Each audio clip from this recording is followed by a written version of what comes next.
கர்த்தருக்குள் பிரியமானவர்களே, ஆகஸ்ட் 15 இன்றைய பனித்துளிகளின் தலைப்பானது தேவனுடைய புத்திரர்கள்.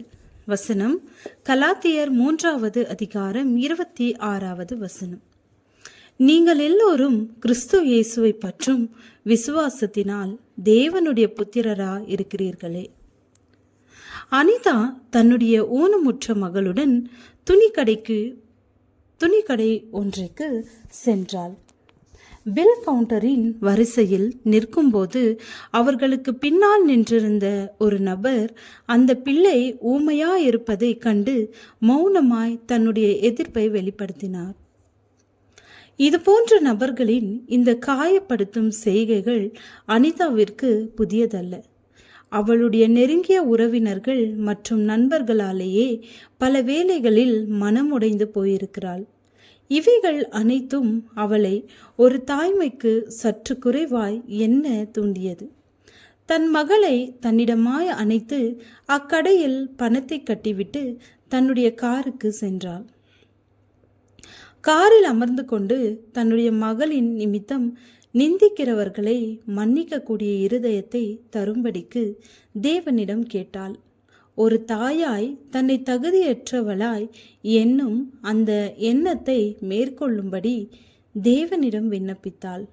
மேலும் தேவனுக்கு பிரியமான பிள்ளை என்றும் அவளுடைய மெய்யான அங்கீகாரத்தை சார்ந்து கொள்வதற்கும் உதவும்படி கேட்டாள்.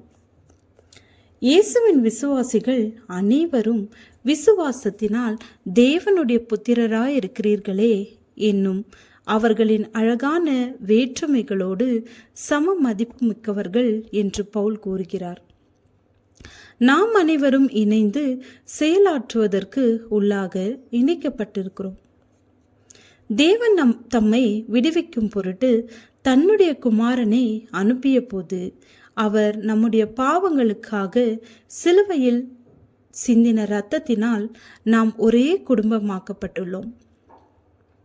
நாம் தேவனுடைய சாயலை தரித்தவர்கள். மற்றவர்களுடைய கருத்துக்கள், எதிர்பார்ப்புகள், பாரபட்சங்கள் ஆகியவைகள் நம்முடைய தரத்தை தீர்மானிப்பதில்லை. நாம் தேவனுடைய பிள்ளைகள் என்பதை மறந்துவிடக்கூடாது. மற்றவர்களுடைய கருத்துக்கள், எதிர்பார்ப்புகள் அல்லது பாரபட்சங்களை வைத்து நம்முடைய மதிப்பை நாம் எப்போதும் சந்தேகிக்க கூடாது.